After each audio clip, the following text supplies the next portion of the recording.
इश्क में मर जावा के अपकमिंग एपिसोड में कौन करेगा रिद्धिमा को मारने की कोशिश? क्या वो कबीर है या ईशानी या फिर आर्यन और उसकी माँ?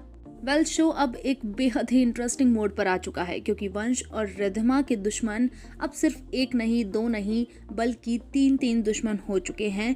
जहां कबीर अब तक वंश का दुश्मन था और रिद्धिमा को हासिल करने के लिए पागल हुए जा रहा था, वहीं अब रिद्धिमा की प्रेगनेंसी न्यूज़ सुनने के बाद में ईशानी भी नहीं चाहती कि वंश और रिद्धिमा का बच्चा इस दुनिया में आए। वहीं आर्यन और उसकी माँ भी नहीं चाहते कि वंश और रिद्धिमा का बच्चा इस दुनिया में आए। साथ ही ईशानी को लगता है कि वंश भाई ने उसके साथ धोखा किया है, इसलिए वो भी नहीं चाहती कि ऐसा कुछ भी हो। वहीं जहाँ एक तरफ ईशानी, कबीर और आर्यन इतने सारे दुश्मन वंश और रिद्धिमा के बन चुके हैं, उनके बच्चे के बन चुके हैं, वहीं दूसरी तरफ वंश है जो अभी ये रिस्पॉन्सिबिलिटी निभाना नहीं चाहता, वो अभी बाप नहीं बनना चाहता। लेकिन रिद्धिमा पूरी कोशिश कर रही है वंश को मनाने की, वंश के दिल में उसके बच्चे के लिए प्यार जगाने की। लेकिन वंश बहुत ही ज्यादा डरा हुआ है, वंश अपने अतीत को लेकर बहुत ज्यादा डरा हुआ है और वो रिद्धिमा के अलावा अपनी जिंदगी में दूसरी कोई और कमजोरी नहीं चाहता। वेल, रिद्धिमा को तो इस बात का एहसास हो चुका है कि कोई उसकी जान लेना चाहता है, उसके बच्चे की जान लेना चाहता है, क्योंकि जब रिद्धिमा रात को सो रही थी तब उसके पालने को और साथ ही उस पालने में जो टॉय था वो उसके रूम से गायब था। और जब वो उसे ढूंढने निकली तो वो जब पालना मिला तो उस पालने के अंदर वो टॉय टूटा हुआ पड़ा था। इससे साफ है कि रिद्धिमा को ये लगा कि कोई ना कोई दुश्मन जरूर है जो नहीं चाहता कि वंश और उसका बच्चा इस दुनिया में आए। लेकिन अब अपकमिंग एपिसोड में और भी नया ट्विस्ट और भी बड़ा धमाका होगा, क्योंकि कबीर वंश के सामने उसके मुंह पर ये चीज कह देगा कि अगर तुम बाप नहीं बनना चाहते हो तो ये जिम्मेदारी मैं उठाने के लिए तैयार हूँ।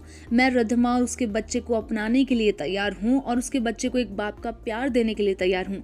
ये सुनकर वंश का खून खौल उठेगा और वो कबीर पर हाथ उठा देगा और वो उससे कहेगा कि दोबारा ऐसी हरकत मत करना और रिद्धिमा के करीब जाने की तो कोशिश बिल्कुल भी मत करना। वहीं दूसरी तरफ शो में वैलेंटाइंस डे मनाया जाएगा और वंश रिद्धिमा को एक सरप्राइज देने का भी प्लान करेगा और वो उससे कहेगा कि बैकयार्ड में आकर मिलो। हालांकि हो सकता है कि रिद्धिमा के लिए ये कोई चाल हो, किसी ने जानबूझकर उसे बैकयार्ड में बुलाया हो, ना कि वंश ने बुलाया हो।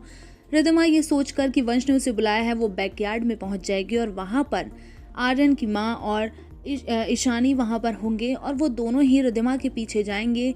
लेकिन उस वक्त कबीर ही होगा जो रिद्धिमा के पीछे से आकर उसकी आंखों पर पट्टी बांध देगा और उसे वहां से ले भी जाएगा। लेकिन वंश वहां पर पहुंच जाएगा और रिद्धिमा की टूटी हुई चूड़ियों को देखकर उसे एहसास हो जाएगा कि रिद्धिमा किसी खतरे में है और वंश कुछ भी ऐसा नहीं होने देगा रिद्धिमा के साथ में, वो अपनी रिद्धिमा को बचा लेगा। वेल, देखना होगा कि कौन है आखिर ऐसा इतना बड़ा दुश्मन जो रिद्धिमा की जान के पीछे हाथ धोकर पड़ चुका है।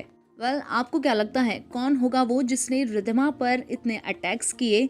कौन हो सकता है उस शख्स के पीछे? हमें कमेंट सेक्शन में जरूर बताएं और टीवी शोज की ऐसी ही लेटेस्ट अपडेट के लिए सब्सक्राइब करें हमारे चैनल बॉलीपीप्स को।